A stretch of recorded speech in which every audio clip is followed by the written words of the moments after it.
Thank you, Kate, very much. And to reassure all of you, this presentation is about more than just a slideshow of my travels. So the goal is that the pictures illustrate the points I'm working on, I'm hoping to make. So with that in mind, briefly to give you the agenda for the day, I'm going to take just a minute to let you know a bit about my background, why I'm up here today. Secondly, I'm going to give a macro level view of what international development is.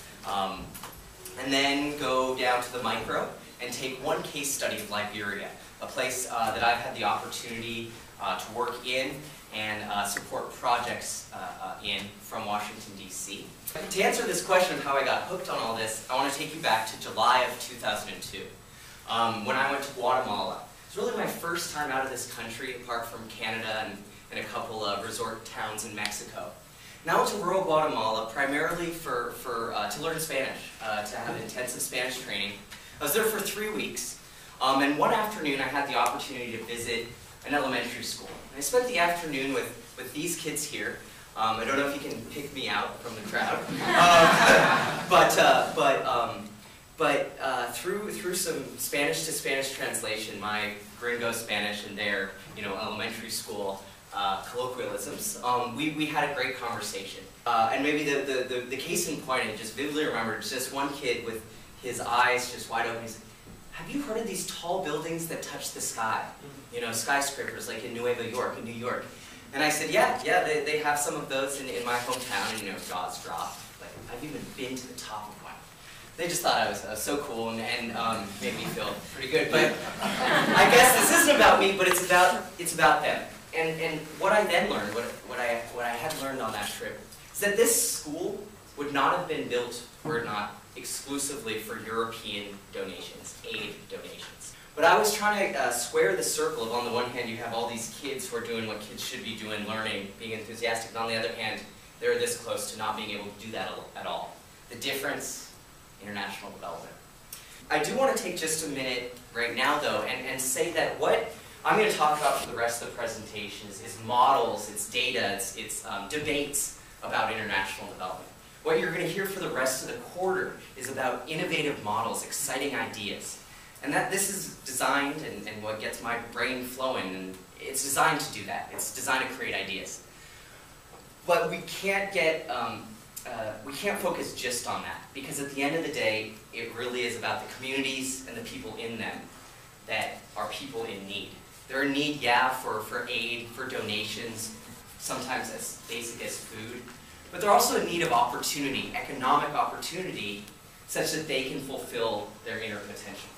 And I think that's really the theme throughout this quarter, and it's kind of the anchor that I view international development as.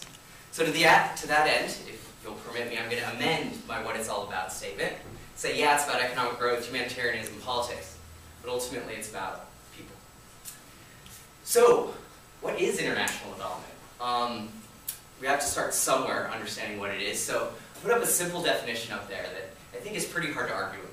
Spending money in other countries for a goal, be it humanitarian, economic, or political.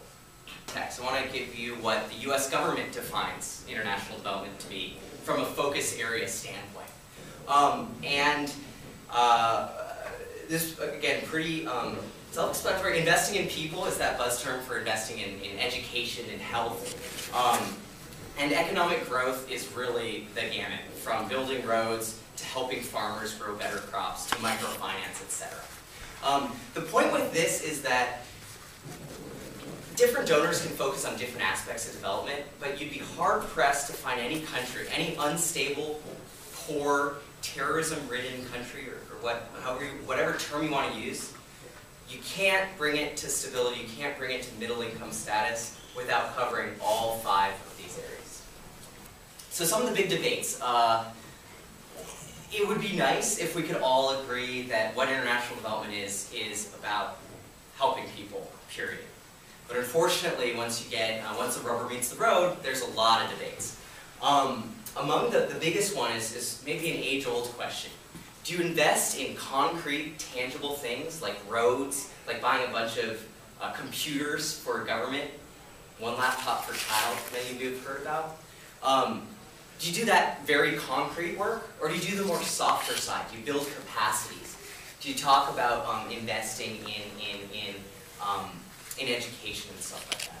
The benefit of the road is that then the donor gets to say, look at how good we are. We built this road and that road. We worked on this drainage structure. We gave this many computers to that agency. Okay, but are there people who know how to use the computers in this agency? Are there farmers who have access to good market information such that they can get their goods to market on these new roads? Or are they just being taken advantage of by middlemen? And so I think at the end of the day, most people do agree it takes both. But how do you do that trade-off? So I want to take you to Liberia, which is a small country, one of the many small countries of West Africa. They're on the Gulf of Guinea. It's a country just 3.5 million people, one of the poorest in the world. Add to that, a 14-year civil war ended in 2003. When you have an impoverished country that goes through an entire generation of brutal civil war, you have real challenges and problems. 10% killed, that's a really big number. What I find just really hard to understand, though, is 1/3 of population displaced. So 1 out of every 3 people in the country that were forced to flee their homes, flee their businesses, flee their communities. They end up in refugee camps, they end up in the big cities, and are left to the gangs, etc. And so it's a really rough situation. And the good news is, in August 2003, a ceasefire was reached. So I worked, again, at DAI, this contractor, and we had a $100 million contract funded by the U.S. Agency for International Development called LCIP. And it played a key role in the United Nations program post-war of DDRR. So we worked specifically employment generation, getting these ex-combatants to work, social reconciliation, getting people to talk again, and then basic infrastructure that had been destroyed during the war.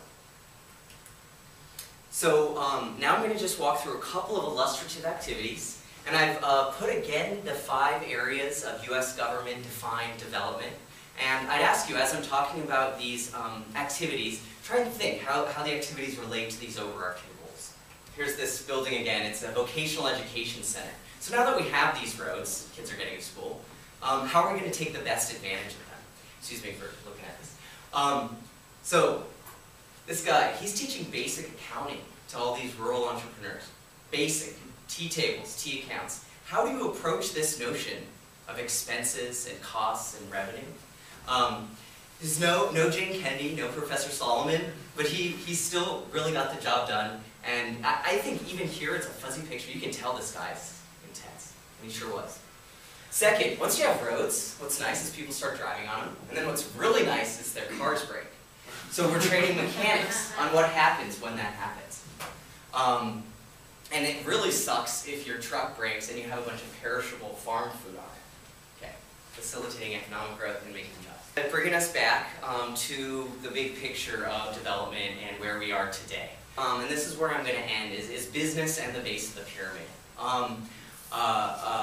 I want to show, this book is on the reading list on the Blackboard site.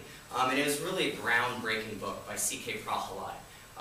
The basic notion is that the poorest people in the world, the bottom billion, at the fundamental level, they do not need charity.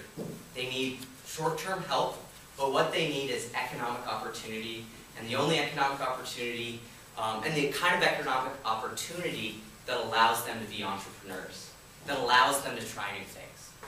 But I really believe, and this book talks about, that there's very few aspects of business where an opportunity doesn't exist, where there is not an opportunity to try and think about people in need in a different way.